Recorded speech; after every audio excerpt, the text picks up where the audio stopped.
Hey everyone, it's Ron Milligan with RE/MAX Select here, coming to you with our weekly update on the Portland metro area real estate market, and that's for the greater metro area, both the Oregon and Washington side. And as usual, we'll be looking at a few things: the number of active listings, so this our measure of supply, and then our measure of demand, how many deals went under contract, and how many deals are currently under contract. Then after that, we'll look at the number of properties that sold this last week and how they did on the market, average sale price, days on market, that sort of thing. And then last up, we'll talk about what's going on with interest rates, something that my clients have been asking me about quite a bit. So I thought it would be a good topic to end with today. So we'll hit that at the very end of this video. So first thing, let's look at the number of active listings. Right here you can see that the number is 1712. That's up 8.4% over last week, which was 1602. Not a huge jump, but like I said last week, even with that little tiny jump, I'll take it. The more that we have available for purchase, the better, I think, for the buyers who are getting really frustrated by this market. And it's what we expect to see this time of year. Just for a bit of context, if we're looking back to last year at this time, the number of active listings was 2,022 versus what we have right now, which was 1,712. That's a 13.5% decrease in the number of active listings last year to this year. So you can see there that we do have, last year was a great, very busy, very frenzied year at this time of year, and we have even fewer listings right now versus last year. So looking at the demand, if we look at the number of new transactions that went under contract, you can see 785 versus last week's 782. It's pretty much on par with what we had last week. It just says that the demand is staying pretty steady.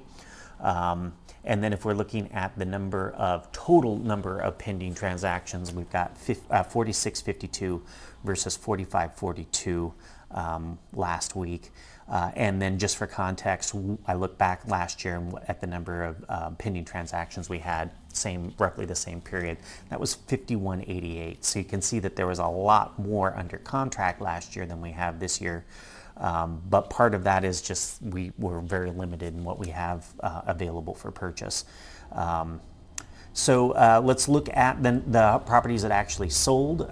So first thing is the number of properties that sold, 584, up from 447 the previous week, which is a nice rise in that number. I looked last year at this time just to see what the number of transactions closed, and that number was down in the 540s, 546. So we're actually outpacing last year's sales with what's selling this year. And if we're looking at days on market, so how long did these homes sit on the market before the sellers accepted an offer?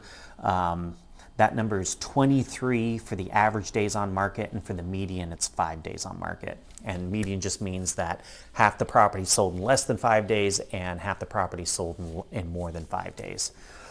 So that's still a pretty hot, aggressive market, and that number has been coming down. The average sale price here, you can see $590,931. That's up from the previous week. And last year at this time, that number was approximately $530,911.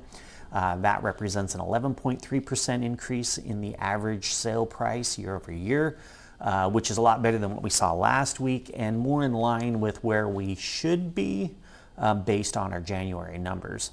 So the median was 530 versus 465. That's a 13.9% increase, and that's almost on par with where we were for our larger sample in January.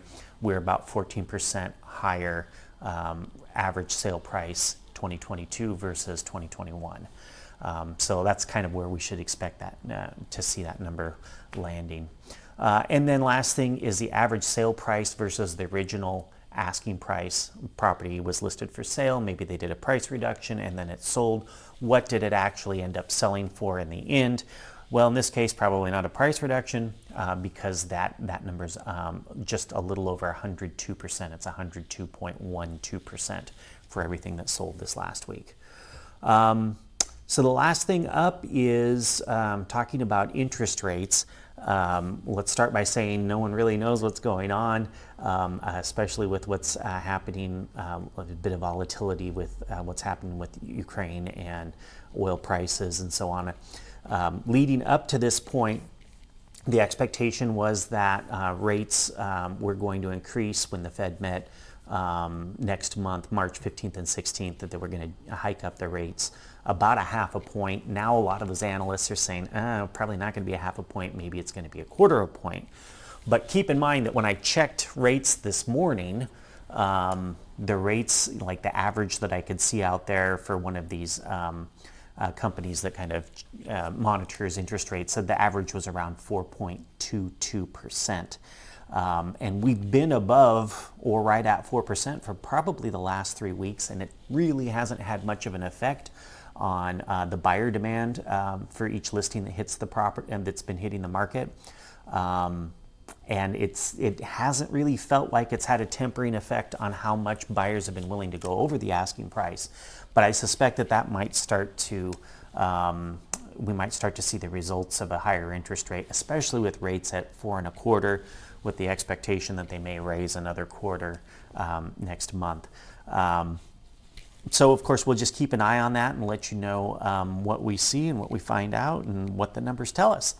And of course, as I always say, all real estate is local. If you have a question about what's going on in your particular area, your town, your neighborhood, even your building, if you live in a condo complex, feel free to reach out to me. I'm happy to share what we know. And you can always check out on my YouTube page here the recent condo market, close-in condo market update that I did. That was very interesting, including some information on the crazy high prices at the new Ritz-Carlton condominium complex that's going in downtown.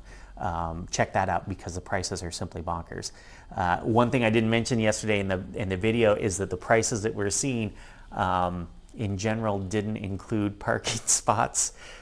So I have discovered since then that they're only giving one parking spot for units that have 3 bedrooms. And so if you wanted a parking spot for a smaller unit, a unit that had 2 or less bedrooms, or 2 or fewer bedrooms, then you had to buy an additional parking spot at $125,000 a pop. Holy buckets. So anyway, if you find any of this useful, feel free to subscribe to the page, and we'll keep you up to date. All right, we'll see you next week.